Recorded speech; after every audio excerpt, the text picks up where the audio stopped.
حامیم والکتاب جعلناه قرآنا Arabia لعلکم تعقلون صدق اللہ العلی العظیم ببرکتہ ان اللہ وملائکتہ یصلون علی النبی یا ایہا الذین آمنوا صلوا علیہ وسلموا تسلیما اللہم صل وسلم وبارک علی سیدنا مولانا محمد معدن الجود والکرم وعلی آلہ واصحابہ وبارک وسلم صلاۃ وسلام علیک یا سیدی یا رسول اللہ وکلہم من رسول اللہ ملتمس غرفا من البحر او رشفا من الدیم منزہ عن شریک فی محاسنہ فجوہر الحسن فیہ غیر منقسم ثم رضا عن ابی بکر وعن عمر وعن علی وعن عثمان ذی الکرم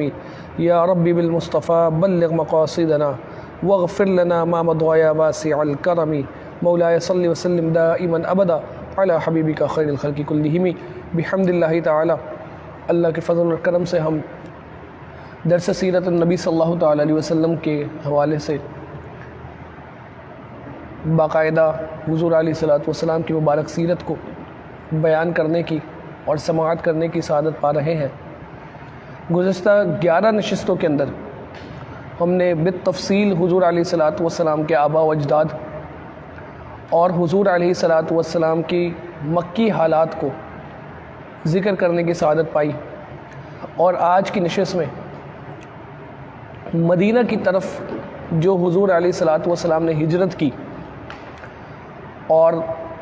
اس ہجرت کے کیا واقعات تھے، کیا سبب بنا ہجرت کا، انشاءاللہ اس حوالے سے بھی آج کی نشست میں ہم کچھ بنیادی گفتگو کرنے کی سعادت پائیں گے، اور اگلی نشست میں انشاءاللہ ہم جو ہے وہ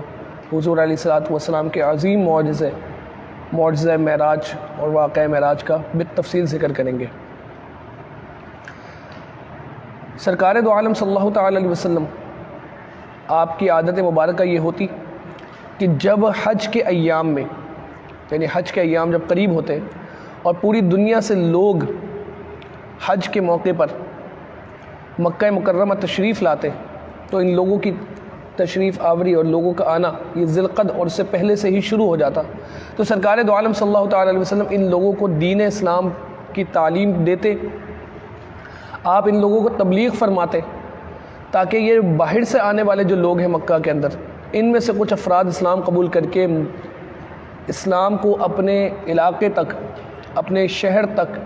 اپنے خطے تک اور اپنے قبیلے تک پہنچا دیں۔ ابو لہب لعین وہ اس وقت بھی یہ کوشش کرتا کہ جہاں سرکار تشریف لے جاتے تو وہ آپ کا پیچھا کرتا،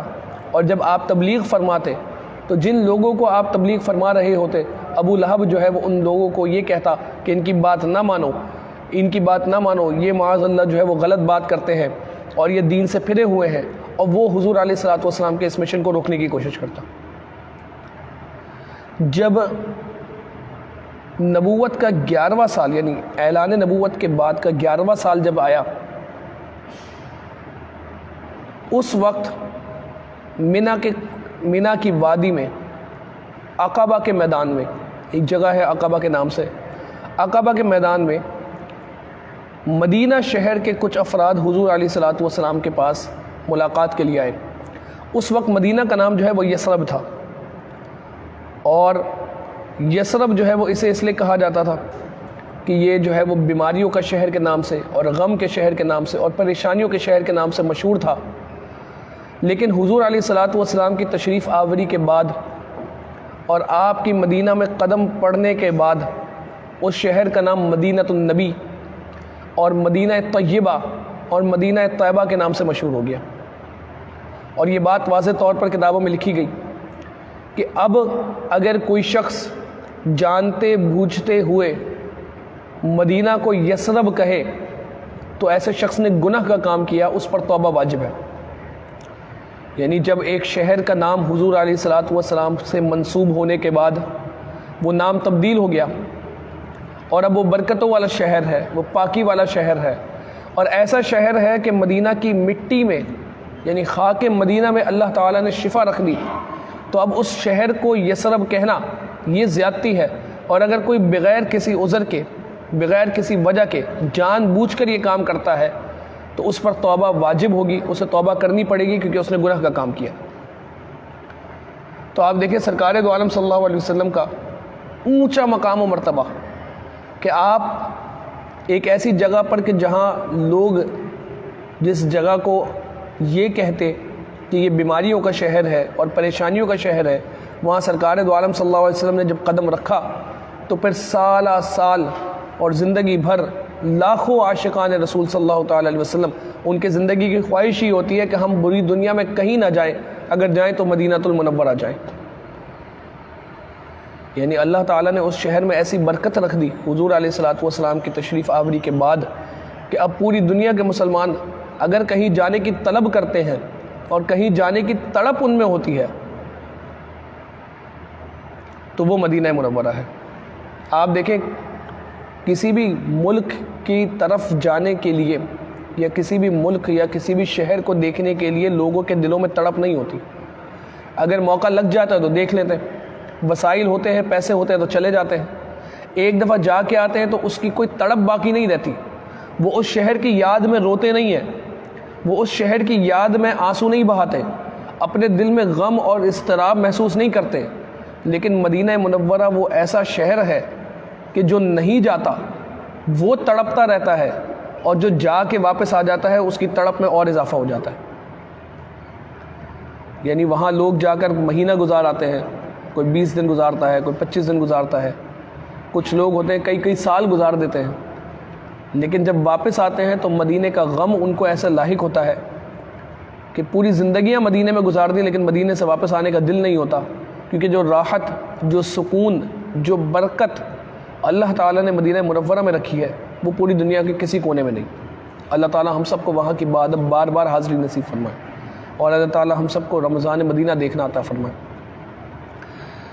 آپ دیکھیں مدینہ منورہ کے شہر مبارک کے قبیلہ خزرج کے 6 لوگ وہ حضور علیہ الصلوۃ والسلام کے پاس آئے، اور انہوں نے جب حضور علیہ الصلوۃ والسلام کا پیغام دیکھا تو مدینہ میں یہودی ہمیشہ سے رہتے تھے، ان لوگوں نے یعنی خزرج قبیلے کے لوگوں نے یہودیوں سے سنا ہوا تھا کہ اللہ کے ایک نبی نے آنا ہے عرب کے علاقے میں، تو ان لوگوں نے آپس میں ایک دوسرے سے مشورہ کیا کہ یہ وہی تو ہیں کہ جن کے بارے میں ہم یہودیوں سے سنتے تھے، اور آپس میں انہوں نے باہمی مشاورت سے یہ بات کہی کہ ہم ان پر ایمان لے آتے ہیں اور ہم ان کا کلمہ پڑھ لیتے ہیں تاکہ ہم سے آگے کوئی سبقت نہ لے جائے، ایسا نہ ہو کہ ہمیں لوگ پیچھے چھوڑ دیں اور ان پر ایمان لانے میں وہ سبقت لے جائیں، تو ہم فوراً سے ایمان لے آتے ہیں، اور وہ سرکار دو عالم صلی اللہ علیہ وسلم پر ایمان لاتے ہیں، اور ایمان لانے کے بعد مدینہ منورہ واپس جا کر اپنی قوم کو تبلیغ اسلام اور تبلیغ دین کرتے ہیں۔ مدینہ کا پس منظر یہ ہوتا ہے کہ مدینہ میں 2 بڑے قبائل ہوتے ہیں بت پرستوں کے، ایک کا نام ہوتا ہے اوس اور ایک کا نام ہوتا ہے خزرج، اور مدینہ میں 3 یہودیوں کے بڑے قبیلے رہتے ہیں، بنو قینقا، بنو نذیر اور بنو قریظہ۔ تو 3 یہودیوں کے قبائل ہوتے ہیں مدینہ کے اندر، اور 2 بت پرستوں کے بڑے قبائل ہوتے ہیں اوس اور خزرج، یعنی اکثر لوگ یا تو اوس قبیلے سے تعلق رکھتے ہیں یا خزرج قبیلے سے تعلق رکھتے ہیں۔ اب 1 سال گزر جاتا ہے، 12ویں سال میں یعنی اعلان نبوت کے 12ویں سال میں مدینہ سے لوگ دوبارہ عقبہ کے ہی میدان میں حضور علیہ الصلوۃ والسلام سے ملاقات کرتے ہیں، اور ان کی تعداد جو ہے وہ 12 ہوتی ہے، یعنی 12 مرد آ کر حضور علیہ الصلوۃ والسلام سے ملاقات کرتے ہیں، اور حضور علیہ الصلوۃ والسلام پر ایمان لا کر آپ کے دست مبارک پر بیعت کرتے ہیں، اور بیعت کرنے کے بعد یہ وعدہ کرتے ہیں کہ ہم اللہ کے علاوہ کسی کی عبادت نہیں کریں گے، کسی کو اللہ میں شریک نہیں ٹھہرائیں گے، چوری نہیں کریں گے، اولاد کو قتل نہیں کریں گے، زنا نہیں کریں گے، بہتان نہیں لگائیں گے، کسی بھی کام میں حضور علیہ الصلوۃ والسلام کی نافرمانی نہیں کریں گے۔ اور یہ بیعت جو ہے حضور علیہ الصلوۃ والسلام ان سے لیتے ہیں، تو اس بیعت کو بیعت عقبہ اولیٰ کے نام سے جانا جاتا ہے۔ جو پہلی بیعت ہوئی یعنی اس سے 1 سال قبل جو 6 لوگ آ کے ملے تھے اسے بیعت عقبہ ادنیٰ کہا جاتا ہے، اور بڑی بیعت یعنی بیعت عقبہ اولیٰ وہ اس بیعت کو کہا جاتا ہے کیونکہ اس بیعت میں یہ وعدہ کرتے ہیں کہ ہم جو ہے وہ آپ کی باتوں پر ایمان لے کر آئیں گے، آپ کی نافرمانی نہیں کریں گے، اللہ کے ساتھ کسی کو شریک نہیں ٹھہرائیں گے، اور یہ وعدہ کرتے ہیں کہ ہم واپس جا کر آپ کے مذہب کو اپنے شہر میں پھیلائیں گے، تبلیغ کریں گے، اور 1 سال بعد یعنی اب اعلان نبوت کے 13ویں سال میں آپ سے ملاقات کر کے آپ کو رزلٹ بتائیں گے۔ ایک صحابی رسول حضرت مصعب بن عمیر رضی اللہ تعالیٰ عنہ، یہ بڑے جلیل القدر صحابی ہیں اور بہت علم ان کو اللہ تعالیٰ نے عطا کیا ہوتا ہے، حضور علیہ الصلوۃ والسلام کی رفاقت میں آپ نے وقت گزارا ہوتا ہے. سرکار دو عالم صلی اللہ علیہ وسلم ان 12 لوگوں کے ساتھ جو مدینہ سے آئے ہوتے ہیں حضرت مصعب بن عمیر کو ساتھ کر دیتے ہیں کہ تم واپس جاؤ ان کے ساتھ اور تم ان کے لوگوں کو جو ایمان لے آئے ان کو دین اسلام کے بارے میں بتاؤ اور دین اسلام میں جو جو چیزیں لازم ہیں ان کے بارے میں بتاؤ اور تم جا کر ان کے ساتھ جو ہے مدینہ میں اسلام کو پھیلاؤ. حضرت مصعب بن عمیر رضی اللہ تعالیٰ ان لوگوں کے ساتھ نکلتے ہیں اور مدینہ میں پھر آہستہ آہستہ تبلیغ اسلام کے ذریعے اسلام پھیلنا شروع ہوتا ہے. مدینہ میں ایک شخص ہوتا ہے سعد بن معاذ. یہ مدینہ کے ایک بہت بڑے قبیلے کا سردار ہوتے ہیں سعد بن معاذ. سعد بن معاذ کو جب پتہ چلتا ہے کہ اسلام پھیلنا شروع ہوا ہے اور تبلیغ اسلام چل رہا ہے تو وہ بڑے ناراض ہوتے ہیں. اور جب پہلے دن انہیں پتہ چلتا ہے کہ فلاں مقام پر یہ معاملہ ہے تو وہ جو ہے یعنی ایک باغ میں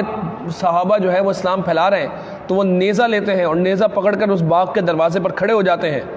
اور جو ہے وہ صحابہ کو ڈراتے دھمکاتے ہیں اور پھر لوگوں کو جو ہے منتشر کر دیتے ہیں. ایک دن کا وقت گزرتا ہے. حضرت مصعب بن عمیر، حضرت اسعد بن زرارہ یہ جو ہے وہ ایک اور جگہ پر قرآن کی تلاوت کے لیے اور تبلیغ اسلام کے لیے پہنچتے ہیں تو حضرت سعد بن معاذ دوبارہ وہاں پہنچتے ہیں لیکن اب ان کی جو پہلے دن جو شدت ہوتی ہے ویسی شدت ان میں نہیں پائی جاتی. جب حضرت اسعد بن زرارہ جب یہ دیکھتے ہیں کہ سعد بن معاذ کیونکہ قبیلے کے سردار ہوتے ہیں اور بڑا روب اور دبدبہ ہے حضرت سعد بن معاذ کا، اسلام قبول کر لیتے ہیں، آپ صحابی رسول بنتے ہیں، لیکن ان کا ذکر ہم کریں گے کہ ان کا روب اور دبدبہ اور ان کا مقام و مرتبہ عرب کے درمیان کیسا ہوتا ہے. جب اسعد بن زرارہ رضی اللہ تعالیٰ عنہ دیکھتے ہیں کہ سعد بن معاذ تھوڑے ٹھنڈے ہوئے ہیں اور ویسی شدت نظر نہیں آ رہی جیسی ایک دن پہلے تھی، یعنی جیسے ہم نے پہلے دیکھی کہ ہاتھ میں نیزہ ہے اور جو ہے وہ لے کر نکلے ہیں اور ڈرا رہے ہیں اور دھمکا رہے ہیں، تو حضرت اسعد بن زرارہ یہ موقع دیکھ کر ان سے کہتے ہیں کہ اے میرے ماموزاد بھائی، پہلے آپ پیغام تو سن لیں کہ پیغام کیا پہنچایا جا رہا ہے، پہلے آپ یہ بات تو سنیں کہ بات کیا کی جا رہی ہے. اگر آپ ہماری بات کو سن کر اس رستے کو بہتر جانیں تو اس رستے کو اپنائیں اور اگر آپ اس کو برا جانیں تو پھر آپ کوئی قدم اٹھائیں. حضرت سعد بن معاذ کہتے ہیں کہ اچھا کہو کیا کہتے ہو. تو حضرت مصعب بن عمیر رضی اللہ تعالیٰ عنہ آیت پڑھتے ہیں قرآن کی کہ بسم اللہ الرحمن الرحیم حامیم والکتاب المبین انا جعلناہ قرآنا عربیا لعلکم تعقلون. اور یہ آپ آخر تک جو ہے یہ صورت مبارکہ ان کے سامنے جو ہے وہ تلاوت کرتے ہیں کہ قسم ہے کتاب مبین کی کہ بے شک ہم نے قرآن عربی میں نازل کیا تاکہ تم اسے سمجھو. جب حضرت سعد بن معاذ رضی اللہ تعالیٰ عنہ کیونکہ خود عربی النسل ہیں اور عربی کے ماہر ہیں، جب آپ یہ عربی سننا شروع کرتے ہیں اور آپ یہ عربی کی تلاوت اور یہ قرآن کی تلاوت سننا شروع کرتے ہیں تو آپ کا دل جو ہے وہ نرم ہوتا ہے اور اللہ تعالیٰ آپ کے دل میں ایمان کی محبت کو، اسلام کی محبت کو ڈالتا ہے. اور حضرت سعد بن معاذ رضی اللہ تعالیٰ عنہ اپنے قبیلے کی طرف جاتے ہیں اور اپنے قبیلے کی طرف جا کر، کیونکہ اب ایک انقلاب برپا ہو چکا ہے آپ کے اندر، ایک تبدیلی آ چکی ہے آپ کے اندر، آپ اپنے قبیلے کی طرف جاتے ہیں اور قبیلے کو جا کر خود تبلیغ فرماتے ہیں، خود بھی اسلام قبول کرتے ہیں، سارا قبیلہ اسلام قبول کر لیتا ہے. یہ حضرت سعد بن معاذ رضی اللہ تعالیٰ عنہ، ان کا ذکر ہم انشاءاللہ آگے جنگوں میں جب کریں گے تو ہمیں پتہ چلے گا کہ حضرت سعد بن معاذ رضی اللہ تعالیٰ عنہ کا کتنا اونچا مقام و مرتبہ اللہ تعالیٰ نے آپ کو دیا تھا. اب جب 13واں سال آتا ہے نبوت کا تو اس 13ویں سال میں ایام حج میں ہی مدینہ کے صحابہ کم و بیش 73 کے قریب مرد، کیونکہ روایات میں اختلاف ہے لیکن ایک روایت جو ہمیں ملتی ہے وہ یہ کہ 73 کے قریب مرد اور 2 عورتیں وہ چھپ کر عقبہ کے ہی میدان میں سرکار دو عالم صلی اللہ علیہ وسلم سے ملاقات کرنے کے لیے آتے ہیں. اس وقت حضرت عباس رضی اللہ تعالیٰ عنہ حضور کے چچا، انہوں نے اسلام تو قبول نہیں کیا ہوتا لیکن حضور علیہ الصلوۃ والسلام کے ساتھ وہ ہوتے ہیں، آپ علیہ الصلوۃ والسلام کے مشن میں آپ کے ساتھ کھڑے ہوتے ہیں، اسلام قبول نہیں کیا ہوتا. وہ جو ہے وہ خزرج کے جو یہ 73 لوگ آتے ہیں، انہیں آ کر جو ہے جب یہ آتے ہیں تو انہیں کہتے ہیں اے گروہ خزرج، محمد صلی اللہ تعالیٰ علیہ وسلم اپنی قوم میں بڑے معزز ہیں اور شہر میں مددگاروں کی ایک جماعت ساتھ رکھتے ہیں. اگر ہم نے ان کو ابھی دشمنوں سے بچایا ہوا ہے، یعنی حضرت عباس ان سے کیا کہہ رہے ہیں مدینہ کے لوگوں سے کہ اے مدینہ کے لوگوں سنو، یہ بڑے عزت دار شخص ہے اور یہ ان کا بڑا اونچا مقام و مرتبہ ہے، ہم نے ابھی تک ان کو ان کے دشمنوں سے بچا کے رکھا ہوا ہے، خود اسلام نہیں قبول کیا ابھی آپ نے،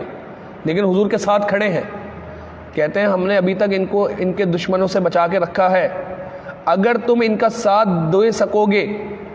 تو پھر ان کے پاس قریب آنا اور ان سے وعدہ کرنا، بیعت کرنا، اور اگر تم یہ سمجھتے ہو کہ تم ان کا ساتھ نہیں دے سکو گے یا بیچ میدان میں چھوڑ دو گے تو پھر تم ابھی چلے جاؤ. یعنی مفہوم میں آپ کو سمجھا رہا ہوں. حضور علیہ الصلوۃ والسلام نے ان کو پھر یعنی مدینہ کے لوگ وہاں کھڑے رہے، حضور علیہ الصلوۃ والسلام نے ان کو یعنی دعوت دی اور تبلیغ فرمائی، اور انہوں نے جو ہے وہ اسلام قبول کرتے ہوئے حضور علیہ الصلوۃ والسلام کے دست مبارک پر بیعت کی. اور بیعت کرنے کے بعد برہ بن معرور انصاری خزرجی، یعنی خزرج قبیلے کے برہ رضی اللہ تعالیٰ عنہ، وہ حضور علیہ الصلوۃ والسلام کے دست مبارک انہوں نے پکڑا اور انہوں نے کہا یا رسول اللہ آپ کو جس بات پر بیعت لینی ہے آپ بیعت لیں، ہم آپ کے ساتھ ہیں، اور ہم ہر وہ چیز آپ کے قدموں میں نچھاور کرتے ہیں کہ جو ہمیں اپنے باپ دادا سے وراثت میں ملی. اور پھر جو ہے وہ ایک وہاں پر ابو الحیثم وہ موجود تھے، وہ بھی انصاری تھے، وہ آگے بڑھے اور انہوں نے کہا یا رسول اللہ صلی اللہ علیہ وسلم یہود سے ہمارے تعلقات ہیں، یعنی یہود کو ہم نے اپنا حلیف بنایا ہوا ہے، یہود سے ہم نے کچھ معاہدے کیے ہوئے ہیں مدینہ کے اندر، اگر ہم آپ سے معاہدہ کرتے ہیں تو یہود سے کیا ہوا بیعت ہمارا، یہود سے کی ہوئی بیعت اور یہود سے کیا ہوا معاہدہ ہمارا ٹوٹ جائے گا. ایسا نہ ہو کہ اللہ تعالیٰ جب آپ کو غلبہ دے، یعنی آپ کو جب آپ کی قوم پر مکہ والوں پر غلبہ دے تو ایسا نہ ہو کہ آپ مدینہ کو چھوڑ کر دوبارہ مکہ میں آ جائیں، ایسا نہ ہو آپ ہمیں اکیلا چھوڑ دیں. تو رسول اللہ صلی اللہ علیہ وسلم نے مسکرا کر فرمایا ان سے کہ نہیں، تمہارا خون میرا خون ہے. یعنی کتنی بڑی بات سرکار ان سے فرما رہے مدینے والوں کو، اور ان کو یہ بتا رہے ہیں کہ نہیں تم اس بات سے بے فکر رہو، تمہارا خون میرا خون ہے اور میرا جینا مرنا تمہارے ساتھ ہے، اور میں تمہارا ہوں تم میرے ہو. کتنا عظیم جملہ سرکار مدینہ کے صحابہ سے فرما رہے ہیں، کتنی محبت کہ میں تمہارا ہوں اور تم میرے ہو، تمہارا دشمن میرا دشمن ہے اور تمہارا دوست میرا دوست ہے. یعنی یہ نہیں کہ میں صرف تم سے بیعت لے رہا ہوں کہ تم میرا ساتھ دو، میری مدد کرو، اور جب ضرورت ختم ہو جائے گی یا جب وہ وقت آ جائے گا کہ اللہ تعالیٰ مجھے میری قوم پر غلبہ دے گا تو میں واپس چلا جاؤں گا تمہیں چھوڑ کر. سرکار نے کہا ایسا نہیں ہوگا، میں تمہارے ساتھ کھڑا ہوں، تمہارے دشمن میرے دشمن ہیں، تمہارے دوست میرے دوست ہیں، میں تم سے ہوں تم مجھ سے ہو، تمہارا جینا مرنا میرا جینا مرنا تمہارے ساتھ ہے اور تمہارا خون میرا خون ہے. تم میرے لیے ایسے ہی عزیز ہو جیسے میرے اپنے دوست، میرے اپنے رفقا، میرے اپنے ساتھی مجھے عزیز ہے. یہ بات سرکار دو عالم صلی اللہ علیہ وسلم نے ان سے کی، اور ان لوگوں نے جو ہے وہ حضور علیہ الصلوۃ والسلام سے وعدہ کیا اور بیعت کی اور سوال کیا کہ یا رسول اللہ صلی اللہ علیہ وسلم ہم سب چھوڑ کے آپ کے قدموں میں بیعت کرتے ہیں، آپ کے ہاتھ پر بیعت کرتے ہیں، ہمیں اس کا فائدہ کیا ہوگا، ہمیں ملے گا کیا؟ تو سرکار دو عالم صلی اللہ علیہ وسلم ان سے فرماتے ہیں جنات تجری من تحتها الانہار، کہ تمہیں جنت ملے گی اور ایسی جنت ملے گی کہ جس کے نیچے ہمیشہ جاری رہنے والی نہریں. یعنی تم اگر بیعت کرتے ہو تو تمہیں بیعت کرنے پر جنت عطا ہوگی. اور وہ کہتے ہیں خوش ہو جاتے ہیں سارے اور حضور علیہ الصلوۃ والسلام کی جنت کے وعدے پر بیعت کرتے ہیں، اور اس بیعت کو بیعت عقبہ ثانیہ کہا جاتا ہے. یعنی وہ پہلی والی جو 1 سال قبل ہوئی وہ بیعت عقبہ اولیٰ ہے، یہ بیعت عقبہ ثانیہ ہے. اور حضور علیہ الصلوۃ والسلام کو یہ لوگ دعوت دیتے ہیں کہ آپ مدینہ منورہ تشریف لائیں اور آپ اپنے صحابہ کو مدینہ منورہ بھیجیں، جو ہمیں روایات بتاتی ہیں، اور ہم وعدہ کرتے ہیں ہم آپ کی حفاظت کریں گے، ہم آپ کا ساتھ دیں گے، ہم آپ کے ساتھ کھڑے رہیں گے، اور مدینہ کا ہیڈ آف اسٹیٹ آپ کو بنائیں گے. اور یہ سارے وعدے وہ کرتے ہیں، اسی لیے اس وعدے کو، اس عہد کو بیعت عقبہ ثانیہ کہا جاتا ہے، سیکنڈ پلیج آف عقبہ. حضور علیہ الصلوۃ والسلام ان میں سے 12 لوگوں کو نقیب مقرر کرتے ہیں اور بڑا مقرر کرتے ہیں، اور ان 12 انصاریوں کو کہتے ہیں کہ تم اپنے قوم کی طرف کے حالات کے کفیل ہو، تم اپنی قوم کے ذمہ دار ہو. یعنی وہ جو 12 افراد سے سرکار ذکر کر یعنی ان کو سلیکٹ کرتے ہیں، کہتے ہیں تم اپنے قوم کے حالات کے کفیل ہو، جیسا کہ حواری حضرت عیسیٰ علیہ السلام کے حالات اور حضرت عیسیٰ علیہ السلام کے کفیل تھے، اور میں اپنی قوم کا کفیل ہوں، یعنی مکہ کے جو مسلمان صحابہ ہیں میں ان کا کفیل ہوں. اور وہ منظور کر لیتے ہیں اور وہ جو ہے وہ وہاں سے نکلتے ہیں. اب حضور علیہ الصلوۃ والسلام جو ہے مدینہ منورہ آہستہ آہستہ کر کے صحابہ کو بھیجنا شروع کرتے ہیں. صحابہ کو حضور علیہ الصلوۃ والسلام ہجرت کا حکم دیتے ہیں، اور حضور علیہ الصلوۃ والسلام کے حکم پر صحابہ کرام رضوان اللہ علیہم اجمعین مدینہ منورہ جو ہے وہ تشریف لے جانا چاہتے ہیں۔ جب آپ سے ہجرت کا پوچھا جاتا ہے تو آپ کہتے ہیں کہ مجھے ابھی رب کی طرف سے حکم نہیں ہوا، جب مجھے رب کی طرف سے حکم ہوگا تو میں بھی ہجرت کروں گا۔ اب سلسلہ یہ ہوتا ہے کہ مدینہ کے صحابہ، انصاری صحابہ جو تعداد میں آئے ہوتے ہیں وہاں پر 73 کے قریب، جو وہ سرکار سے کہتے ہیں یا رسول اللہ صلی اللہ علیہ وسلم ہم آپ کے ہاتھ پر بیعت کر چکے ہیں، اگر آپ ہمیں حکم دیں تو ہم جو ہے وہ ان مکہ والوں سے لڑیں گے، اور اگر آپ حکم دیں تو ہم ان مکہ والوں کو جو ہے وہ ختم کر دیں گے۔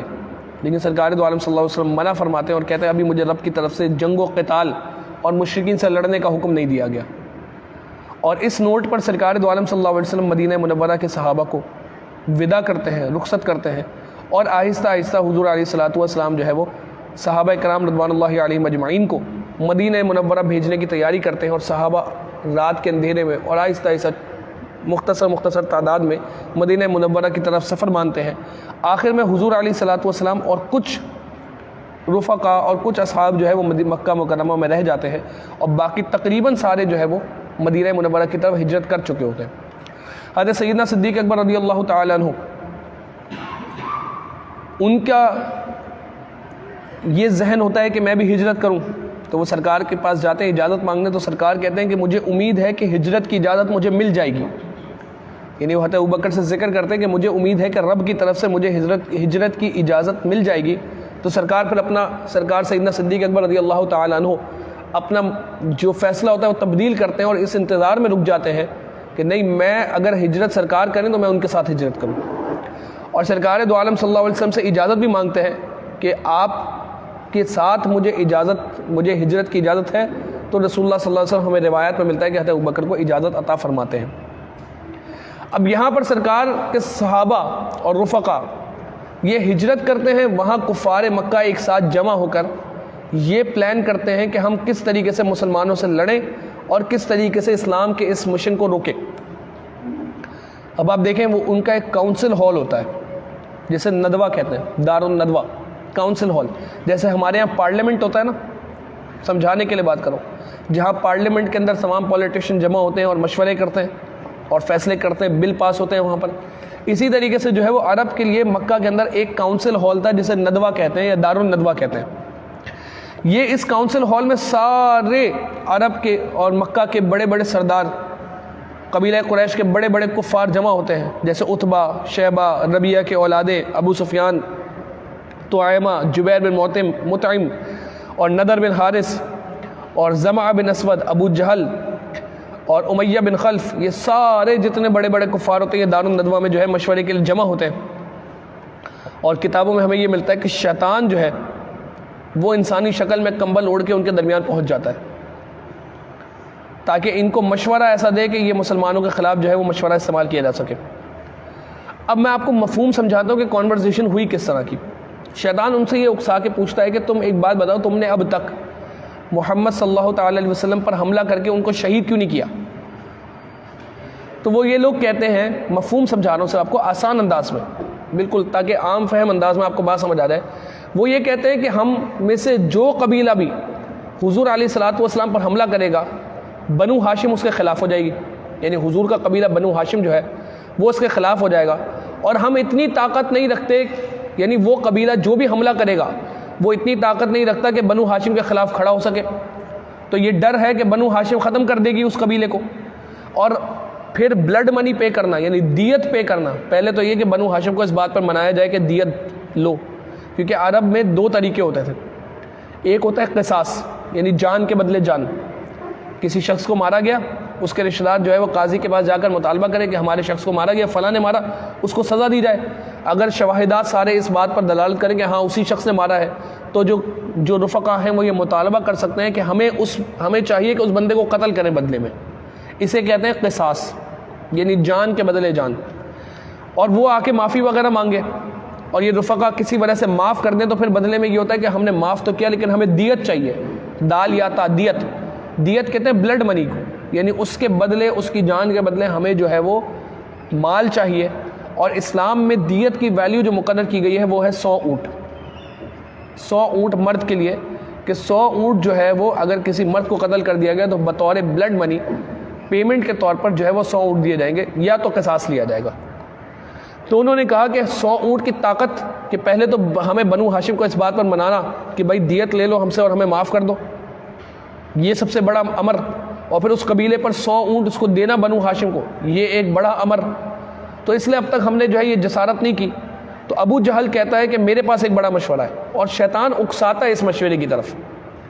شیطان لیڈ کرتا ہے اس مشورے کی طرف۔ کیا مشورہ ہے؟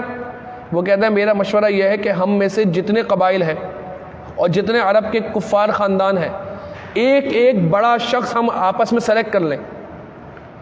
ایک ایک دلیر نوجوان ہم اپنے قبیلے میں سے نکال لیں،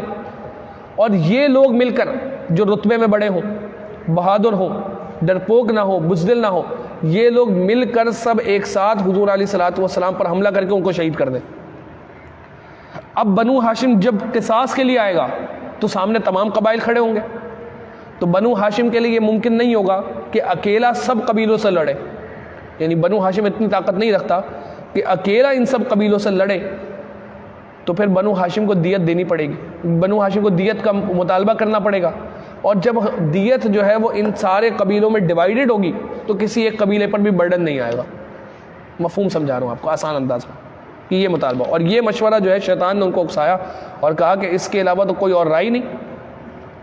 بالکل درست یہی ہے، اس کے علاوہ اور کوئی حل نہیں۔ اب ان لوگوں نے یہ آپس میں پلان کر لیا کہ ہم فلاں تاریخ کو اور فلاں رات کو حضور علیہ السلام کے گھر کا محاصرہ کر کے آپ کو شہید کریں گے، اور یہاں یہ پلاننگ کر رہے ہیں، اور وہاں اللہ رب العزت نے قرآن مجید فرقان حمید میں اس پورے قصے کو ذکر کیا، اور اللہ رب العزت ارشاد فرماتا ہے وَإِذْ يَمْكُرُ بِكَ الَّذِينَ كَفَرُوا لِيُثْبِتُوكَ أَوْ يَقْتُلُوكَ أَوْ يَخْرِجُوكَ۔ اے محبوب یاد کیجئے کہ جب کافر آپ کے ساتھ مکر کرتے تھے کہ تمہیں بند کر لیں یا شہید کر لیں، وَيَمْكُرُونَ یا تو تمہیں بند کر لیں یا شہید کر دیں یا نکال دیں، وَيَمْكُرُونَ وَيَمْكُرُ اللَّهُ، اور وہ مکر کرتے تھے اور اللہ اپنی خفیہ تدبیر فرماتا تھا، وَاللَّهُ خَيْرُ الْمَاكِرِينَ، اور اللہ کی خفیہ تدبیر سب سے بہتر ہے۔ یعنی یہ کافر تو آپ کو شہید کرنے کا، آپ کو قید کرنے کا پلان کر رہے تھے، اور یہ اللہ رب العزت جو ہے ان کے مکر کو دیکھ رہا تھا، اور اللہ رب العزت نے خفیہ تدبیر فرمائی، اور اللہ رب العزت نے سرکار دو عالم صلی اللہ علیہ وسلم کو حکم دیا کہ آپ جو ہے وہ مدینہ منورہ کی طرف ہجرت کریں۔ اب روایات میں ہمیں یہ بھی ملتا ہے کہ سرکار دو عالم صلی اللہ تعالیٰ علیہ وسلم کو خواب میں الگ الگ مقامات دکھائے گئے، اور وہ مقامات جو حضور علیہ السلام کو دکھائے گئے ہجرت کے لیے وہ الگ الگ علاقوں سے مشابہت رکھتے تھے، اور پھر بالآخر جو ہے وہ مقام متعین ہوا سرکار دو عالم صلی اللہ علیہ وسلم کے لیے رب کی طرف سے، اور پھر حضور علیہ السلام نے رب کی طرف سے جب وہ مقام متعین ہوا تو پھر سرکار دو عالم صلی اللہ علیہ وسلم نے مدینہ منورہ کی طرف ہجرت کی۔ کتابوں میں ہمیں یہ ملتا ہے کہ دوپہر کے وقت حضور علیہ السلام سیدنا صدیق اکبر رضی اللہ تعالیٰ عنہ کے گھر تشریف لائے، اور حضرت سیدنا صدیق اکبر رضی اللہ تعالیٰ عنہ کے کہا کہ تمہارے پاس جو بھی لوگ کھڑے ہیں ان کو نکال دو، میں تم سے کچھ بات کرنا چاہتا ہوں۔ حضرت سیدنا صدیق اکبر نے کہا کہ آپ کے اور میرے علاوہ کوئی بھی نہیں ہے، اور پھر سرکار دو عالم صلی اللہ علیہ وسلم نے حضرت ابوبکر سے کہا کہ مجھے جو ہے وہ ہجرت کی اجازت ہو گئی ہے۔ سیدنا صدیق اکبر نے اجازت مانگی اور سرکار نے اجازت عطا فرمائی، اور سیدنا صدیق اکبر رضی اللہ تعالیٰ نے پہلے سے ہی انتظام کر کے رکھا تھا کہ 2 اونٹ کا انتظام کیا ہوا تھا، اور سرکار دو عالم صلی اللہ علیہ وسلم کو انہوں نے 2 اونٹ دکھائے اور اونٹنیاں وہ دکھائی، اور کہا کہ یا رسول اللہ صلی اللہ علیہ وسلم آپ ان میں سے کوئی ایک سلیکٹ کر لیں، کوئی ایک اونٹنی آپ سلیکٹ کر لیں، اور سرکار دو عالم صلی اللہ تعالیٰ علیہ وسلم نے ایک اونٹنی سلیکٹ کی اور پھر اس کی پیمنٹ بھی ادا کی۔ اس کی وجہ یہ تھی کہ جب نبی ہجرت کرتا ہے تو یہ رب کی طرف سے حکم ہوتا ہے کہ ہجرت میں جو مال لگے گا وہ نبی کا ذاتی اور اپنا مال خود لگے گا۔ تو سرکار دو عالم صلی اللہ علیہ وسلم چونکہ رب کی بارگاہ میں ہجرت کر رہے تھے، تو سرکار دو عالم صلی اللہ علیہ وسلم نے ہجرت کا جو اونٹنی کا جو پیمنٹ تھی وہ آپ نے جو ہے وہ خود ادا کی، اور سرکار دو عالم صلی اللہ علیہ وسلم اپنے حجرے مبارک میں تشریف لے گئے۔ حضرت سیدنا صدیق اکبر نے رات میں چونکہ نکلنا تھا تو باقی تیاریاں کرنا شروع کی، اور کھانا وغیرہ حضرت عائشہ صدیقہ رضی اللہ تعالیٰ عنہ بیان فرماتی ہیں کھانا وغیرہ تیار کیا گیا، اور حضرت اسماء بنت ابی بکر رضی اللہ تعالیٰ نے اس کھانے کو جو ہے وہ پیک وغیرہ کیا جو حضرت ابوبکر کی بیٹی ہیں، اور سرکار دو عالم صلی اللہ تعالیٰ علیہ وسلم رات کے وقت جب 1/3 رات گزر گئی اور اب کفار مکہ نے حضور علیہ الصلوۃ والسلام کے گھر کو گھیر لیا. اب یہ اس نیت سے آئے ہیں کہ ہم سب نے مل کر حضور علیہ الصلوۃ والسلام پر حملہ کرنا ہے اور آپ کو شہید کرنا ہے. سرکار دو عالم صلی اللہ علیہ وسلم اپنے گھر سے نکلتے ہوئے کچھ امانتیں آپ کے پاس کفار کی باقی تھی اور آپ امانت میں خیانت نہیں کرتے تھے, اور یہ بات بھی کفار کو پتہ تھی. کفار اپنی امانتیں سرکار کے پاس لکھواتے ہی اس لیے تھے, اس کی بنیادی وجہ ہی یہ تھی کہ سرکار دو عالم صلی اللہ علیہ وسلم پر انہیں اعتماد اور یقین ایسا تھا کہ انہیں پتہ تھا کہ یہ شخص امانت میں خیانت کبھی بھی نہیں کرے گا. اب سلسلہ یہ ہوا کہ سرکار دو عالم صلی اللہ علیہ وسلم نے حضرت علی کرم اللہ تعالی وجہہ الکریم کو یہ کہا کہ اے علی, تم میری سبز چادر اوڑھ کر میرے بستر پہ سو, اور ان سے یہ بات کہی کہ اے علی بے فکر رہنا, تمہیں کوئی تکلیف نہیں ہوگی, اور تم یہ امانتیں لوٹا کر پھر مدینہ آ جانا. اور آپ نے گھر سے نکلتے ہوئے زمین سے ایک مٹھی مٹی اور خاک اٹھائی اور اس پہ سورہ یاسین کی شروع کی آیات فہم لا یبصرون تک تلاوت کی, اور جو ہے وہ کفار کی طرف آپ نے اس کو پھینکا تو کفار کی آنکھوں میں جو ہے وہ مٹی چلی گئی اور مجمع جو ہے وہ سب چھٹ گیا, صاف ہو گیا, اور سرکار دو عالم صلی اللہ علیہ وسلم کو وہ پہچان نہ سکے اور سرکار دو عالم صلی اللہ علیہ وسلم ان کے درمیان سے نکل گئے. جب کفار مکہ حضور علیہ الصلوۃ والسلام کے گھر میں داخل ہوئے تو دیکھا کہ یہ تو علی ہے, لیکن انہیں پتہ کب چلا کہ جب حضور علیہ الصلوۃ والسلام کے گھر میں داخل ہوئے اور دیکھا کہ حضور علیہ الصلوۃ والسلام سب چادر اوڑھ کے ایک شخص موجود ہے, تو انہیں یہ گمان ہوا کہ یہ تو سرکار سو رہے ہیں, تو یہ واپس چلے گئے, اور صبح پتہ چلا کہ یہاں سو تو سرکار نہیں بلکہ مولا علی سو رہے تھے, یعنی یہ انہیں جھانسا ہوا. سرکار دو عالم صلی اللہ علیہ وسلم حضرت ابوبکر صدیق رضی اللہ تعالیٰ عنہ کے گھر کی طرف تشریف لے گئے, اور لے جانے کے بعد حضرت ابوبکر صدیق رضی اللہ تعالیٰ عنہ کو لیا اور وہ اونٹنیوں کو لیا, اور جو ہے وہ سرکار دو عالم صلی اللہ علیہ وسلم نے غار ثور کی طرف جو ہے وہ رخت سفر باندھا, اور مدینہ مکہ کے قریب ایک بہت بڑا غار ہے, اس غار میں سرکار دو عالم صلی اللہ علیہ وسلم تشریف لے گئے اور حضرت سیدنا صدیق اکبر کے ساتھ بیٹھے. روایات بڑی طویل ہیں اور ہجرت کے واقعات بہت زیادہ طویل ہیں, وقت ہمیں جتنی اجازت دیتا ہے ہم اسی اجازت کے ساتھ یعنی وقت کے دامن کو سمیٹتے ہوئے ہم جو ہے وہ ان میں سے مختصر واقعات کو ذکر کرتے ہیں. جیسے ہمیں یہ ملتا ہے کہ سیدنا صدیق اکبر رضی اللہ تعالیٰ نے پہلے سے ہی روٹ کا انتخاب ایسا کیا ہوا تھا کہ جو روٹ عموماً نہیں لیا جاتا, اور کفار جو ہے چانسز کم تھے کہ کفار اس روٹ پر آئیں. ایک روایت میں ہمیں یہ بھی ملتا ہے کہ حضرت سیدنا صدیق اکبر رضی اللہ تعالیٰ نے سرکار دو عالم صلی اللہ علیہ وسلم سے عرض کی کہ یا رسول اللہ صلی اللہ علیہ وسلم, دوران ہجرت جو سفر کر رہے تھے آپ میری پشت پر آ جائیں اور آپ میری پیٹھ پر تشریف لے آئیں کہ کفار اگر 2 فٹ پرنٹس دیکھیں گے اور 2 یعنی 2 لوگوں کے پاؤں کے نشان دیکھیں گے تو سمجھ جائیں گے اگر آپ میری پشت پر اور میری پیٹھ پر تشریف فرما ہو جائیں گے تو سرکار دو عالم صلی اللہ علیہ وسلم وہ کفار مکہ کو ایک ہی پاؤں کے نشان نظر آئیں گے, اور اس طرح ہم ان کو جو ہے وہ جھانسا دے سکیں گے. غار ثور کی طرف حضور علیہ الصلوۃ والسلام کے ساتھ سیدنا صدیق اکبر رضی اللہ تعالیٰ عنہ گئے, اور یہ ایک بہت بڑا پہاڑ ہے مکہ کے اندر جس کے ٹاپ پر جو ہے وہ ایک غار ہے. آج بھی اگر ہم جائیں وہاں پر تو اللہ تعالیٰ نے سعادت دی اس غار کو دیکھنے کی, اور اللہ تعالیٰ نے یہ موقع عطا فرمایا. تو میں اپنا اگر مشاہدہ آپ کو بتاؤں تو میں وہاں پر جب پہنچا تو وہ غار ہرا کے مقابلے میں کئی گنا زیادہ بڑا ہے. یعنی وہ غار سے مراد یعنی پہاڑ جو ہے وہ جبل نور جہاں پر پہلی وحی نازل ہوئی ہے, جہاں پر غار ہرا موجود ہے, اس کے مقابلے میں یہ غار ثور والا پہاڑ یہ کئی گنا زیادہ بڑا ہے. وہاں اوپر ٹاپ پہ لکھا ہوا تھا 5400 فیٹ, یعنی تقریباً 5500 فیٹ کی بلندی پر جو ہے وہ غار ہے. اور جب ہم نے چڑھنا شروع کیا تو انہوں نے کچھ ایک رستہ بنا دیا ہے, پاتھ وے بنا دیا ہے. جیسے غار ثور کے چڑھنے کے لیے جبل نور پر جو ہے وہ باقاعدہ سیڑھیاں بنا دی گئی ہیں کہ آپ سیڑھیوں پر چڑھ کے آرام سے جو ہے وہ غار تک پہنچیں. سائڈ پہ انہوں نے بینچز وغیرہ لگائی ہیں کہ جہاں پر بندہ آرام کر سکتا ہے. جب جبل نور پر جانے کا موقع ملا تھا, اور اللہ تعالیٰ ہر دفعہ یہ موقع عطا فرماتا ہے, اس میں مجھے اس ٹائم پہ, اور ابھی بھی میں جب حالیہ گیا تھا اگست کے مہینے میں, تو یعنی ابھی تو بڑھاپا نہیں ہے الحمدللہ, جوانی ہے, اس میں بھی جو ہے وہ جبل نور تک پہنچنے میں 1 سے 1.5 گھنٹہ جو ہے وہ لگ جاتا ہے ایک ایسے شخص کو کہ جس کی عمر 30 سے کم ہو. تو آپ اندازہ لگائیں کہ اس دور میں سرکار دو عالم صلی اللہ علیہ وسلم اس غار پر عبادت کے لیے جاتے, اور سرکار علیہ الصلوۃ والسلام تو عبادت کے لیے جاتے. ہماری ماں ام المومنین حضرت سیدتنا خدیجۃ الکبریٰ رضی اللہ تعالی عنہا, آپ کی عمر مبارک 50 سال سے زائد ہے, اور آپ جو ہے وہ روزانہ سرکار دو عالم صلی اللہ علیہ وسلم کو کھانا پہنچانے کے لیے اس غار تک پہنچا کرتی تھی۔ اندازہ لگائیں آپ اس بات سے کہ ہماری ماں کیسی عظیم خاتون تھی کہ ایک ایسا پہاڑ کہ جس پر آج سیڑھیاں بنی ہوئی ہیں اوپر تک اور بینچز لگے ہوئے ہیں کہ جہاں آرام کیا جا سکتا ہے، اس پہاڑ پر چڑھنے میں مشقت ہوتی ہے، تکلیف ہوتی ہے، آزمائش ہوتی ہے، بندہ تھک جاتا ہے، سانس پھول جاتا ہے، بار بار بندہ بیٹھتا ہے، پاؤں میں تکلیف ہوتی ہے۔ ہماری ماں کی شان و عظمت پر قربان جائیں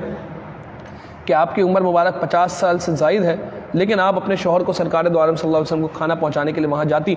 روایات میں ہمیں یہ ملتا ہے، ہماری ماں کا ذکر ہوا تو ایک شان ہم بیان کریں۔ روایات میں ہمیں یہ ملتا ہے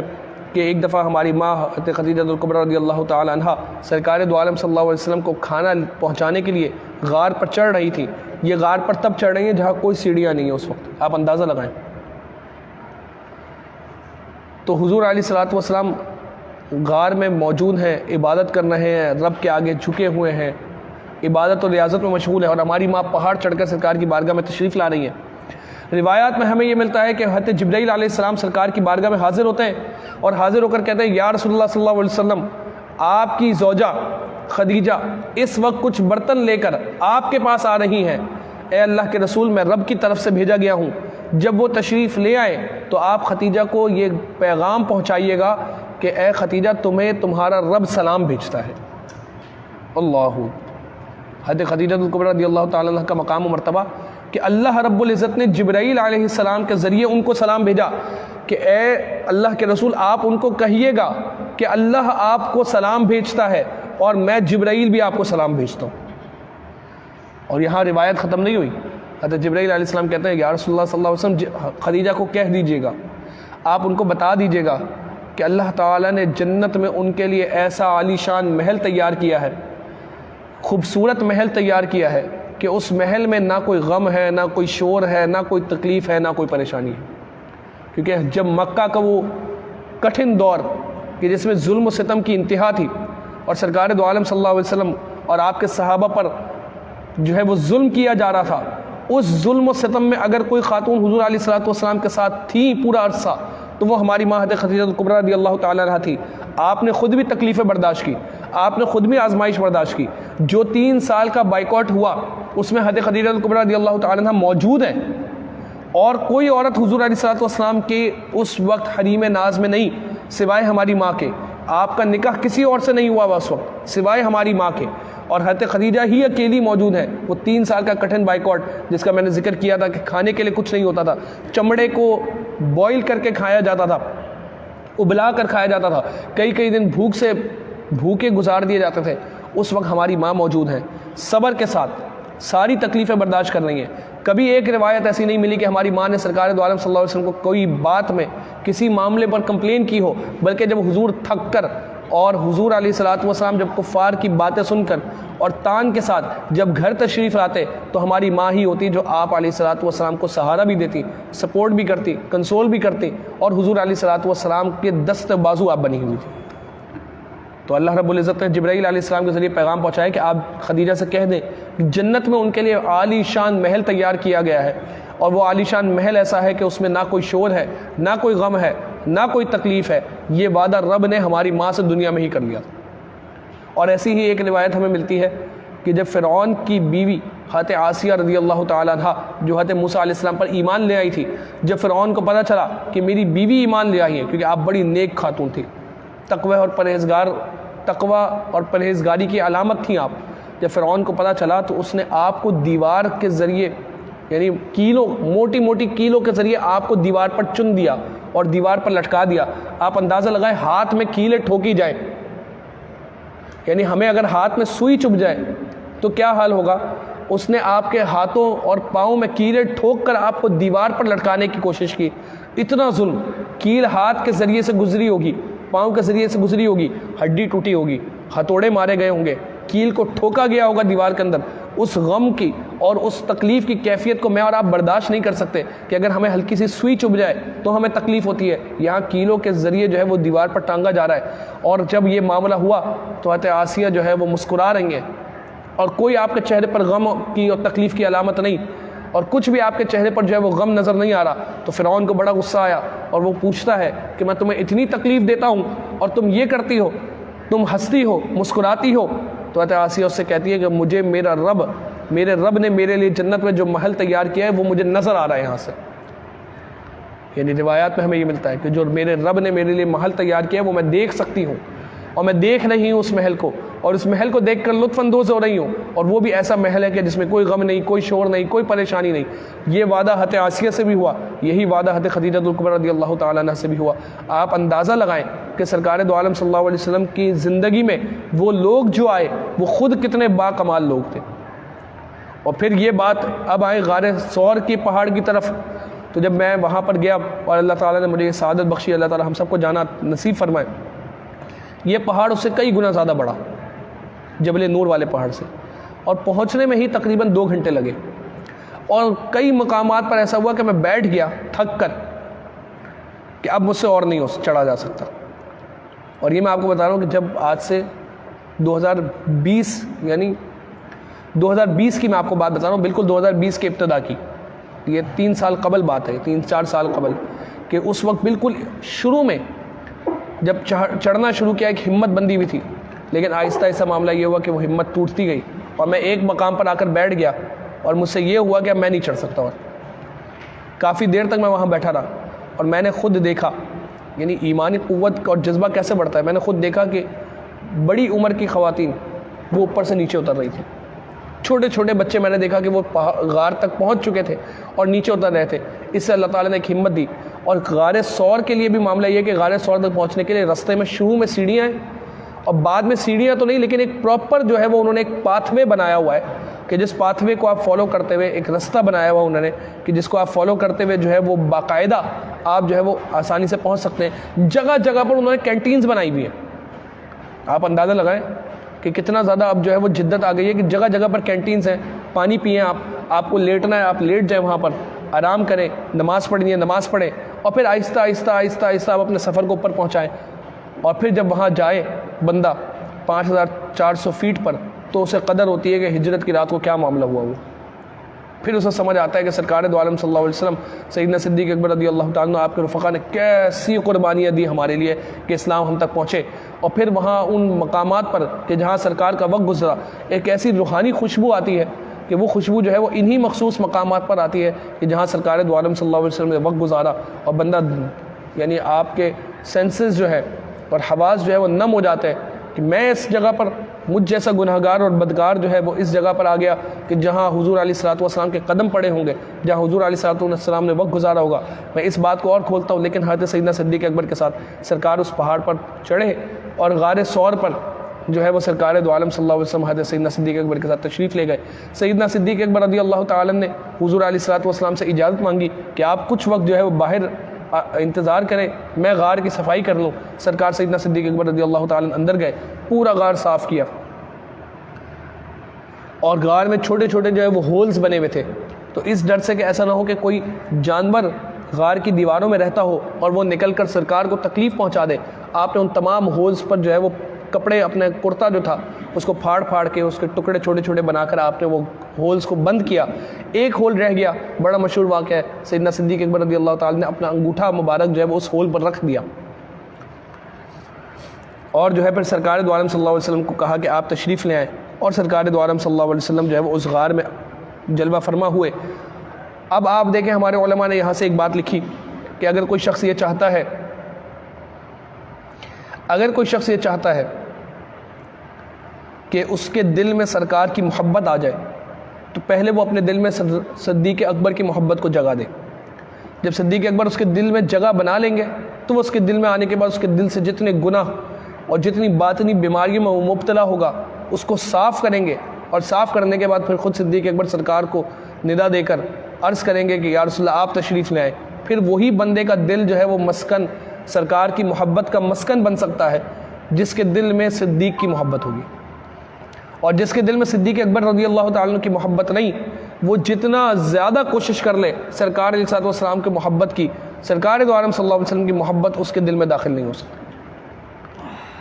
سرکار دو عالم صلی اللہ تعالیٰ علیہ وسلم سیدنا صدیق اکبر کے ساتھ اس غار میں آپ جب موجود رہے، تو جو ہے وہ غار چونکہ بڑا چھوٹا سا ہے، یعنی آج بھی اگر ہم جائیں تو بڑا مختصر اس میں جگہ ہے، اور نماز پڑھنے کی جگہ بھی بڑی مختصر ہے کہ یعنی 1-2 غار کے انٹری پوائنٹس ہیں. اب ایک طرف سے آپ داخل ہو، ایک طرف سے آپ باہر نکلیں. تو سیدنا صدیق اکبر رضی اللہ تعالیٰ عنہ کو ڈر ہوا کہ یا رسول اللہ صلی اللہ علیہ وسلم ایسا نہ ہو کہ کفار جو ہے وہ ہمیں یہاں سے گزرتے ہوئے دیکھ لیں، کیونکہ ہمارے قدم کے نشان اور ہمارے پاؤں جو ہے وہ ان کو نظر آ جائیں گے کہ کوئی غار میں چھپا ہوا ہے. تو قرآن کی آیت میں پورا واقعہ آیا اور سرکار دو عالم صلی اللہ علیہ وسلم نے ان کی طرف دیکھ کر کہا لا تحزن ان اللہ معنا، اے ابو بکر نہ ڈرو، لا تحزن نہ ڈرو، ان اللہ معنا، بے شک اللہ ہمارے ساتھ ہے. اور قرآن نے اس پورے واقعے کو ذکر کیا اور کہا کہ اذ یقول لصاحبہ، کہ جب انہوں نے اپنے صاحب سے کہا غار کے اندر لا تحزن ان اللہ معنا، کہ مت ڈرو اے ابو بکر مت ڈرو، بے شک اللہ ہمارے ساتھ ہے. سلسلہ یہ ہوا کہ ایک مکڑی نے جال بنا اس انٹری پوائنٹ پر غار کی، اور کبوتری نے جو ہے وہ انڈے دے دیے. اب اگر کفار وہاں سے گزرتے تو وہ دیکھتے کہ ایک مکڑی نے جال بنایا ہوا ہے، کبوتری نے انڈے دیے ہوئے ہیں، تو وہاں سے گزرتے ہوئے ایک گمان کرتے کہ اگر کوئی شخص اندر داخل ہوتا تو اب انڈے بھی ٹوٹتے اور جال بھی خراب ہوتا. تو انہیں یہ گمان ہوا کہ یہاں کوئی بھی موجود نہیں. اب سرکار سیدنا صدیق اکبر رضی اللہ تعالیٰ کی گود میں سر رکھ کر سرکار دو عالم صلی اللہ تعالیٰ علیہ وسلم جو ہے وہ آرام فرما رہے ہیں، اور آپ نے اپنا انگوٹھا، حضرت ابو بکر صدیق رضی اللہ تعالیٰ نے اپنا انگوٹھا مبارک اس غار کے اس ہول پر رکھا ہوا ہے کہ جہاں جو ہے وہ ڈر تھا کہ ایسا نہ ہو یہاں سے کوئی جانور نکل کر جو ہے وہ انگوٹھے پر یعنی سرکار کو حملہ کر دے اور سرکار کو تکلیف پہنچا دے. اس غار کی دیواروں میں ایک سانپ تھا، اس نے سیدنا صدیق اکبر رضی اللہ تعالیٰ کی، کیونکہ وہ سانپ جب غار سے باہر نکلنا چاہا تو سارے اس کے جو سوراخ تھے وہ بند تھے. ایک سوراخ پہ اس نے جو ہے وہ اسے محسوس ہوا کہ یہ جو ہے وہ انسانی فلیش ہے یا کوئی اور چیز ہے. اس نے اس پر ڈنک مارا اور مارتا رہا، لیکن سرکار سیدنا صدیق اکبر رضی اللہ تعالیٰ نے اپنا قدم مبارک اور اپنا انگوٹھا مبارک وہاں سے نہیں ہٹایا. جب زہر کی شدت پھیلی، کیونکہ بڑا پرانا سانپ تھا اور بہت زہریلا سانپ تھا، جب زہر کی شدت پھیلی تو سیدنا صدیق اکبر رضی اللہ تعالیٰ نے سرکار سے ان کی آنکھوں سے آنسو ٹپکے، اور سرکار دو عالم صلی اللہ علیہ وسلم نے جب ملاحظہ کیا تو پوچھا کہ کیا ہوا؟ تو کہا میرے ماں باپ آپ پر فدا ہو یا رسول اللہ، مجھے کسی چیز نے کاٹ رکھا ہے. کیونکہ سرکار آرام فرما رہے تھے اور حضور سیدنا صدیق اکبر کے آنسو جو ہے وہ سرکار کے چہرے مبارک پر گرے. تو سرکار سیدنا صدیق اکبر رضی اللہ تعالیٰ نے اپنا زخم جب جو ہے وہ حضور علیہ الصلوۃ والسلام کو دکھایا تو آپ علیہ الصلوۃ والسلام نے اپنا لعاب دہن اس زخم پر لگایا، اور جیسے ہی اس زخم پر اپنا لعاب دہن لگایا تو وہ زخم کا درد فوراً ختم ہو گیا. ہمارے علاقے میں ایک خاتون رہتی تھی، ایک سید زادی رہتی تھی، جن کا شجرہ نسب جو ہے وہ چونکہ سیدہ تھی سرکار دو عالم صلی اللہ تعالیٰ علیہ وسلم تک جاتا تھا، اور ایک کڑی جو ہے وہ سیدنا صدیق اکبر رضی اللہ تعالیٰ تک جاتی تھی، یعنی ان کے شجرے کی. والد کی طرف سے غالباً وہ سید تھی اور والدہ کی طرف سے وہ صدیقی تھی. تو ایک کڑی جو ہے وہ سیدنا صدیق اکبر رضی اللہ تعالیٰ عنہ کی طرف جو ہے وہ جاتی تھی، اور اللہ تعالیٰ غریق رحمت فرمائے ان کو. بڑی نیک خاتون اور بہت تقوی والی اور پرہیزگار خاتون تھی، اللہ کی ولیہ تھی. ان کے گھر میں ہمارا، کیونکہ بڑی عمر تھی ان کی، بہت بڑی عمر تھی، بچپن سے ہمارا ان کے پاس آنا جانا بہت تھا. ان کی بہت شفقتیں اور محبتیں ہمارے گھر والوں پر، ہمارے خاندان پر تھی. ان کے گھر میں ان کو پھولوں کا بہت شوق تھا اور پودوں کا بڑا شوق تھا، اور جو ہے وہ ایک عرصہ انہوں نے اکیلے گزارا اپنے گھر میں، تو پودے وغیرہ جو ہے وہ لا کے رکھتی تھی، اور اوپر انہوں نے پوری ایک چھت پہ کیاری بنائی ہوئی تھی. تو اکثر جو ہے وہ جب ایسی جگہوں پر جہاں پھول پودے ہوتے ہیں وہاں سانپ بچھو آ جاتے ہیں، تو ان کے گھروں میں بچھو بھی ہوتے تھے، سانپ بھی ہوتے تھے، لیکن وہ خود بیان کرتی ہیں کہ کئی دفعہ مجھے سانپ نے کاٹا اور بچھو نے کاٹا لیکن زہر کا اثر نہیں ہوا. سرکار دو عالم صلی اللہ علیہ وسلم نے جو لعاب دہن حضرت سیدنا صدیق اکبر رضی اللہ تعالیٰ کے پاؤں اور آپ کے انگوٹھے مبارک پر لگایا تھا، تو اس کا ایک اثر اور اس کی ایک جھلک یہ نظر آتی ہے ہمیں کہ ان کی اولاد میں، اب کوئی یہ نہ کہے کہ نہیں ہر کسی کے لیے تو یہ نہیں ہوتا، کسی کو ہمارے جاننے والے کوئی صدیقی تھی اور ان کو کسی نے کاٹ لیا اور زہر پھیل گیا، تو یہ اللہ تعالیٰ کا کرم ہے اور اللہ تعالیٰ کا فضل ہے، وہ جسے چاہے عطا کرے. اور وہ خود سید زادی بھی تھی اور صدیق اکبر رضی اللہ تعالیٰ عنہ کی اولاد بھی تھی، اور حضور علیہ الصلوۃ والسلام کا یہ معجزہ ہے کہ زہر کا اثر ختم ہو گیا. تو یہ معجزہ اگر نیچے جنریشن میں بھی آیا تو اس میں کوئی بعید نہیں، یہ کوئی ایسی اچنبے کی بات نہیں کہ جس کو ہم یقین نہیں کر سکتے کہ یہ کیسے ہوا. اور اگر آپ نہیں بھی مانیں تو اللہ رب العزت کا فضل اور کرم تھا، اللہ رب العزت نے انہیں محفوظ رکھا، کیونکہ ہر چیز میں اثر دینے والی ذات وہ رب کی ذات ہے. ہم دوائی کھاتے ہیں، کئی دفعہ وہ ایک دوائی ہم کھاتے ہیں وہی دوسرا بندہ کھاتا ہے، اس سے اثر ہوتا ہے، ہمیں اثر نہیں ہوتا. اثر دے رکھنے والی ذات اور تاثیر والی ذات جو ہے وہ رب کی ذات ہے. 3 راتیں جو ہے وہ اس غار میں جو ہے وہ گزاری. اور اتنی دیر میں یہ ہوا کہ کفار نے جو ہے کافی حد تک جو ہے پیچھے چھوڑ دیا۔ معاملہ یہ ہوتا کہ پیچھے مکہ میں جو ہے وہ اعلان ہو گیا کہ جو انہیں پکڑ کے لے کر آئے گا اسے جو ہے وہ ہم یہ انعامات دیں گے اور مکہ کا امیر ترین شخص بنا دیں گے، اور ہر بندہ جو ہے وہ اس کوشش میں نکلا کہ کسی طریقے سے سرکار دو عالم صلی اللہ علیہ وسلم تک ہم پہنچ جائیں۔ آپ اندازہ لگائیں، یہاں میں دو خاص ذاتوں کا ذکر کروں گا۔ نمبر ایک حضرت ابو بکر صدیق رضی اللہ تعالیٰ عنہ کی بیٹی حضرت اسماء بنت ابی بکر، یہ سیدنا صدیق اکبر کی بڑی بیٹی تھی، ہماری ماں حضرت عائشہ صدیقہ رضی اللہ تعالیٰ عنہ کی بڑی بہن حضرت اسماء بنت ابی بکر، یہ وہ عظیم خاتون ہیں جو روزانہ اس پہاڑ کو چڑھتی، خاتون ہیں آپ، یعنی آپ اندازہ لگائیں میں اور مجھ جیسے کئی سارے نوجوان اس پہاڑ پر جب چڑھتے ہیں تو تھک کے ہتھیار ڈال دیتے ہیں کہ اب ہم سے اور نہیں چڑھا جاتا، اور اگر چڑھنے میں کامیاب بھی ہوتے ہیں تو کئی سارے بریکس لے کر ہم کامیاب ہوتے ہیں اور پہنچتے ہیں، اور دو ڈھائی گھنٹے لگتے ہیں، اور ایک دفعہ چلے جاتے ہیں تو اس کے بعد دوبارہ یہ ہوتا ہے کہ اب ہمت نہیں بنتی کہ دوبارہ کیسے جائیں، اور اتنا جو ہے وہ چڑھیں اور پاؤں میں درد ہوتا ہے اور تکلیف ہوتی ہے۔ لیکن آپ قربان جائیں حضرت اسماء بنت ابی بکر رضی اللہ تعالیٰ عنہا کے کہ وہ جو ہے وہ صبح میں بھی پہاڑ پر چڑھ کر جو ہے وہ کھانا پہنچاتی، شام میں دوبارہ جاتی،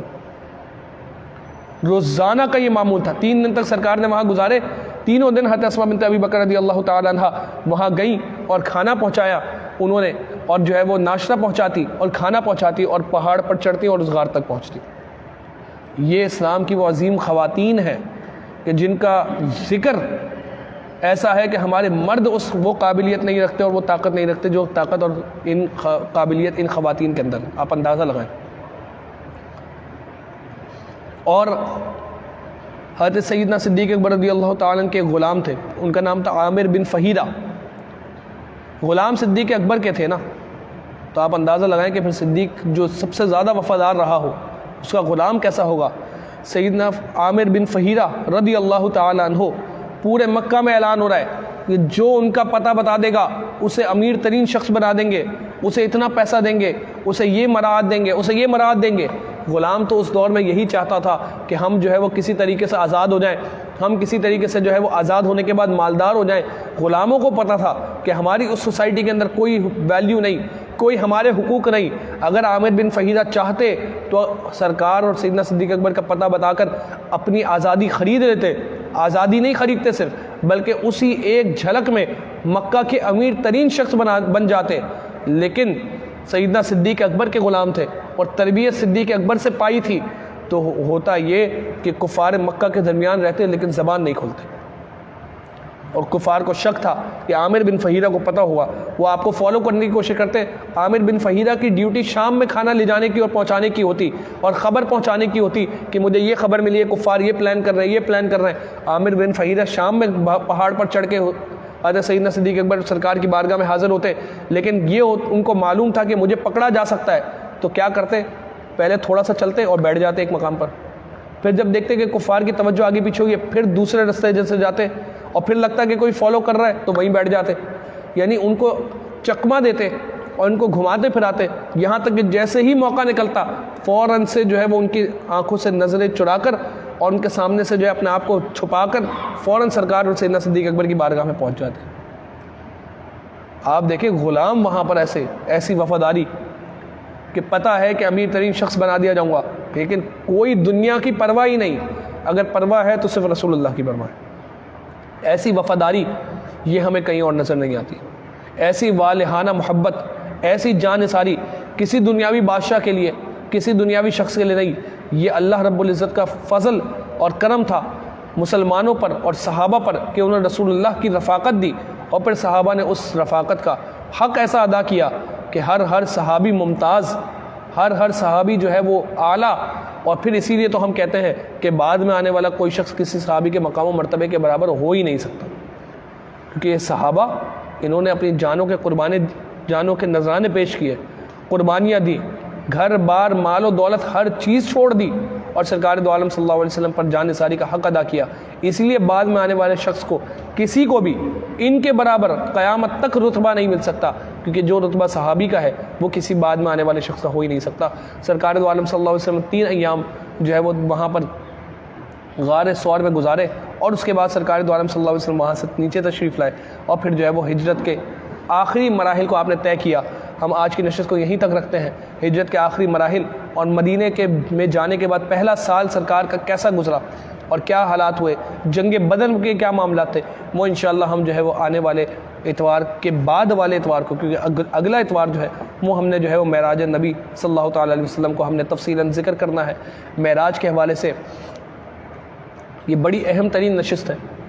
بہت محنت سے جو ہے وہ اس میں تیاری کی گئی ہے کہ معراج پر جو ہے وہ واقعات معراج کیا ہے ایک تو یہ, لیکن زیادہ فوکس جو میرا ہوگا, کیونکہ ہم درس سیرت پڑھ رہے ہیں تو واقعہ تو ہم ذکر کریں گے, لیکن زیادہ فوکس یہ ہوگا کہ معراج پر جو اعتراضات وارد کیے جاتے ہیں ان اعتراضات کے کیا جوابات ہیں, نقلی جواب کیا ہے, عقلی جواب کیا ہے, اور معراج جیسا عظیم معجزہ کیا معجزہ تھا وہ, اور کیا یہ عظیم کارنامہ تھا اور کیا عظیم واقعہ تھا. اس کو معجزے کی نظر سے بھی ہم جو ہے وہ انشاءاللہ سماعت کریں گے, اور جو ہے وہ سائنس کیا کہتی ہے اور واقعہ معراج کیا ہے اور فلسفہ معراج کیا ہے. انشاءاللہ ہم یہ سعادت کر پائیں گے اگلے اتوار کو بیان کرنے کی, اور اس کے بعد والے اتوار کو پھر ہم جو ہے وہ مدینہ منورہ کے ہجرت کے آخری کے واقعات, پہلا سال اور جنگ بدر کے جو واقعات ہوئے وہ انشاءاللہ سماعت کریں گے. اور ارادہ یہ ہے کہ فروری کے آخر تک جو ہے یعنی رمضان المبارک سے پہلے ہم جو ہے وہ اپنے اس نشست کو اور اس کورس کو جو ہے وہ اختتام پذیر کریں گے. اللہ تعالیٰ میرا یہاں بیٹھنا, آپ کا یہاں بیٹھنا اپنی بارگاہ میں قبول و منظور فرمائے. اللہ تعالیٰ ہم سب کو سرکار دو عالم صلی اللہ علیہ وسلم کی حقیقی محبت اور حقیقی وفاداری عطا فرمائے. آمین. وآخر دعوایا ان الحمدللہ رب العالمین.